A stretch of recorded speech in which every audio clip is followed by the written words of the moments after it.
My fellow car enthusiasts, welcome back. I am Alex the Car Guy, and on this video I'm gonna show you how to correctly use and install these connectors. Maybe you just acquire a brand new dashcam or some kind of backup camera system or a new aftermarket stereo that you're installing, and it probably came with some connectors that look like this, and you may be wondering, how do I use this? And as simple as they are, there are some things that we want to know before we install them. So on this video I will show you that, and I also want to remind you that I have placed links in the description down below to the tools that you'll see me use on the video, and I'll put a link to another kit of connectors in case you need more of them. So first, let's get to know this connector. This connector right here is sometimes referred to as a wire tap connector or as a T-tap connector, or in the industry we call it an IDC connector, which means insulation displacement connection. And maybe you just bought a backup camera system that has a wire that has to tap into the car's wiring. And the idea of this connector is that this will allow this wire to connect to the car's wiring without using any special tools. But before I show you how to install it, we need to understand wire sizes and why they matter. And here we have three different sizes of wire arranged from largest to smallest. Now it is important to be able to identify what size of wire we're working with because the connectors also come in sizes. So we have to match the correct size of the connector to the correct size of wire. In United States, we measure wires in what we call AWG, or the American wire gauge. And this orange one happens to be 14 AWG. So this is size 14. The green one happens to be size 16, and the black one happens to be size 22. So a couple of things that we notice. First off is that, yeah, definitely the 14 is way bigger than the 16. But the 22 doesn't seem to be a lot smaller than the 16. So wire gauges are not based on the size of what we can visually see from the outside, because wire sizes do not include the insulation. So as you can see, these ones are very close to each other. We said this is 14 and this is 16. And we can see on here that the insulation is much thicker on the orange one. And the insulation, you can see, covers the copper that's internally. So the difference in between these things is very small in terms of the amount of copper. The difference is mostly the amount of plastic that's covering the copper. Now, if we look at these two right here, we can see that the 22 has very little copper in there, but the insulation is thick enough that it makes it look like if it was a larger size. So we gotta remember that the size is based on the amount of copper that's inside, not based on the overall diameter of the wire. Also, as we notice, the numbers are kind of funky. If we have a small number, such as this 14, that means that this is gonna be a large wire. Imagine a wire size 10, that gets even larger. If we have a big number, for example this 22, that means that the wire is gonna be very small. Imagine a wire 28 gauge, that is gonna be very thin wire. So that's how the American wire gauge system works. And I also want to point out how in some wires we can very easily see the number, and this one right here says 14, this one says 16, and this one says 22. But some wires are not marked with the number, and this is where looking at the copper internally will give us an idea of what size of wire we are dealing with. So now that we know wire sizes, let's talk about connector sizes. And what they've done for us, they have color coded the connectors so we can visually tell what wire sizes they will work with. The red connector is good for wire sizes 22 to 18. So this connector will accept a wire that is size 22, size 20, and size 18. Three potential wire sizes. Now let's test our skills. We know this is a 22 size wire. Will this work for this connector? Yes. This connector we said fits 22 to 18. This is 22, it will work for this connector. How about the green one? Will this 16 gauge work for this connector? No, it is too large, because this only works for 22 to 18 and 16 is outside of that range. And I said that these connectors are available in multiple sizes and they are color coded.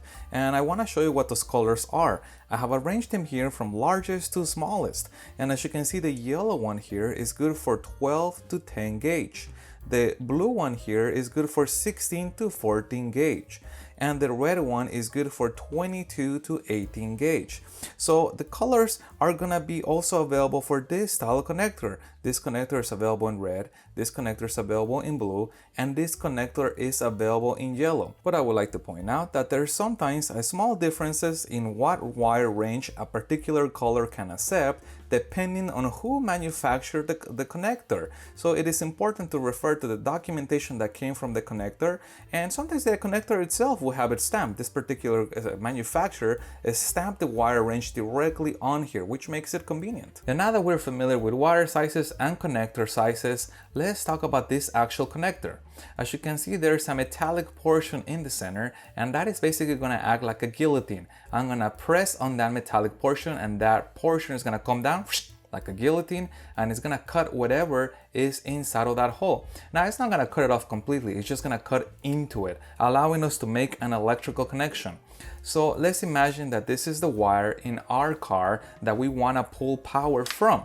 As you can see, they have provided a little slit right here, and that is to allow us to slip the wire into this connector. And sometimes this is easier by prying it open with a little screwdriver, or in this case with a little spatula, to get the connector to open and be able for me to insert the wire. Here we go. I push the wire into its location. Now, I haven't cut anything in there. You can see this still moves. I just literally fit it into the first position. Now, the second position right here is blocked, so it's not like I can put this into the wrong place. So this is now ready for me to accept the new wire. The new wire comes from our new backup camera system, or our new stereo, or whatever device that we are trying to attach to our car's wiring. And the new wire is gonna be inserted into the second position. So when I put the wire, it's gonna fit, and eventually it's gonna come to a stop. Now, it will stop after the guillotine. That way, when the guillotine comes down, it's gonna cut into the gray wire, and it's gonna cut into the green wire, joining them together. So I'm gonna push this in here, making sure it comes to a full stop all the way to the end. Sometimes it can get caught in the middle. I push, and there we go. Now that it is located all the way to the end, I can do the actual process of pressing this to cut it. But let's do a brief recap before I press this down. The original wire in my car, in this case happens to be brown, I was able to feed that through that little slot and push it into the serve position. The second position, the one that has the blocked off end, this is gonna be the new wire that is gonna go to whatever new little gadget or toy that I got. And I make sure it bottomed out, and I make sure that both wire sizes are correct. This wire size is correct for this wire size is correct for that. Now, to crimp this down, I can use pliers, and the size of the pliers, I actually use some small ones, which lets me know if I'm destroying anything in the process. If I use very large ones, I have a lot of leverage, and I can very quickly destroy and cut things because those doesn't let me really feel the force. So finding the appropriate size of pliers, it's gonna help with this process. I'm gonna push this in, and some of the critical thing is making sure that this doesn't move out. There we go, in the process of me sliding this into position. Okay, so I'm holding the black wire so it continues to be bottoming out against that stop, and I'm about to press this down, and it's coming down, and I want to be somewhat even. I want to make sure that I just don't press on one side or the other, and typically this only requires one press, and that should be done. It's gonna come to a stop. Any more than that, we're just gonna come through the bottom. And the last step will be to close the connector. That's gonna cover this portion right here, because if this is left exposed, it can touch and short against something in the car. To close the connector, all I do is I fold this over, and then I push it until it fully locks in place. Now, at this point, this should not come open, but I always like to add an extra layer of safety, so I wrap up this joint with some electrical tape. Now, that also makes it look a little bit more cleaner because it's not a bright red, it's kind of a nice black, and it blends in with the rest of the interior. And here's a couple of important last things to know about this style of connections. We do not want to stress them.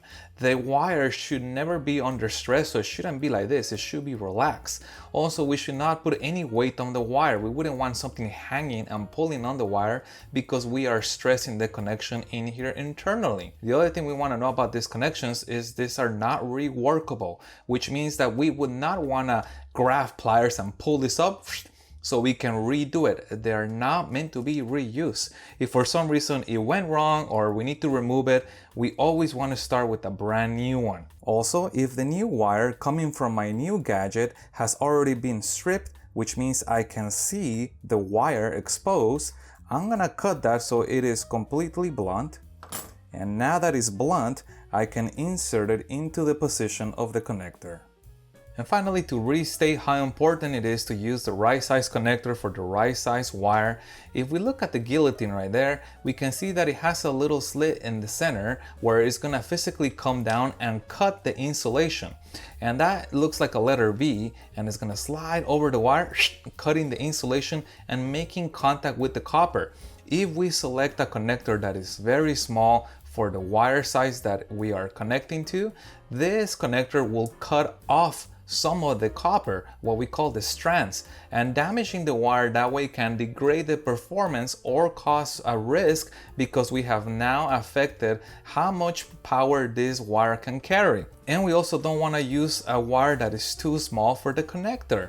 The wire may initially appear to have been successfully connected to, but it can very quickly slide out. Also, the connection may not be fully secure. Sometimes it may work, sometimes it may not, because it's not in between fully engaging that little V-shaped slot. So you do not want to go with the too small wire size or too large wire size. You want to make sure that we are using the correct wire that matches the correct connector size. And now that I showed you how wire taps are installed, here are 3 potential products that may want us to tap into our car's wiring.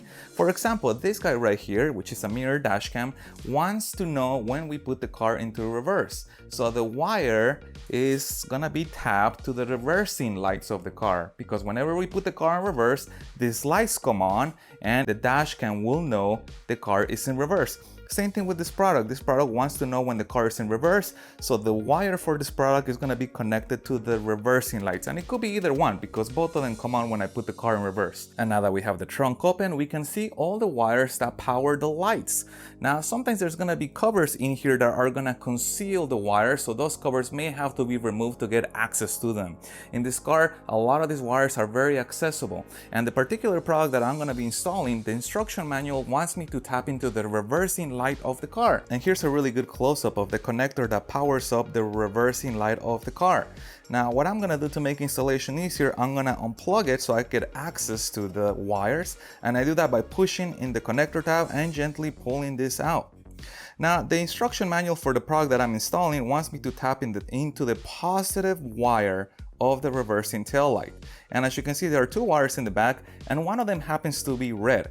Sometimes the wire will have a red line, or sometimes the entire wire will be red. The red is normally the positive one.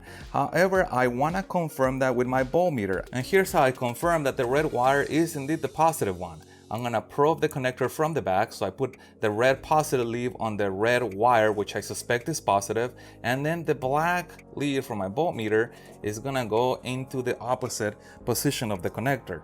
Now I have already set my voltmeter to 20 volts, and yep, sure enough, I have a reading of 11 volts. And notice how it is 11 volts. If it had a negative, that means that the leads are switched. This is 11 volts, so this is showing me that this is the correct wiring. The red is positive and the white one is negative.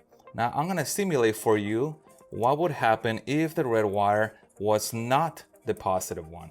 This is what the voltmeter would look like. You can see that it has a negative. It's still 11, but now it shows negative. So this is telling me the leads are reversed. And another way to know which of those wires is the positive one would be to look at the service manual of the car. The service manual will tell us which wire and which color is the positive one. But here's another way that I like to do, and that is with this little probe. This little probe, if I inserted it into the back of that red wire, you can see that it lights up and it tells me a number. It's a little hard to see on camera, but it says 10.9. So this is a mini voltmeter, but that only requires me to probe the back of one wire. And here's the advantage of using this probe. As you can see, one end of the probe is this little wire that I literally attached to a metallic portion of the car. And now with the other end, I can go around probing wires and get readings in the same way as a voltmeter would. However, in a voltmeter, I have to handle 2 probes at the same time. And as you saw earlier, that's a little tricky. In here, it frees up my hand so I can probe around wires wires and I can get readings that way. And if you guys are curious where I got this probe from, it actually came in my Robi Ultimate Hardwire kit. It's a nice little kit for a hardwire installation. And I did a full video review of this kit. If you guys want to check that video out, I'll put a link in the description down below to that. And now that I showed you how I confirm which is the right wire to tap into, I can move on to installing the wire tap using the same process I showed you earlier on the bench. Now sometimes these wire bundles are covered up with either some kind of tubing or some kind of protective element, and sometimes I can slide this back a little to make enough space for the wire tap. Sometimes I actually have to trim some of it, and that will help to make space for the wire tap. So if you guys have any other questions regarding this type of connectors, please put that in the comments down below. If you found any part of this video helpful, please hit the thumbs up button to support the channel, and stay tuned as I have a lot more cool videos coming up covering more advanced subjects such as splicing, crimping, soldering, routing wires through a car, and more. So make sure you guys are subscribed so you don't miss those. Thank you guys for watching, and as always, I'll see you on the next one.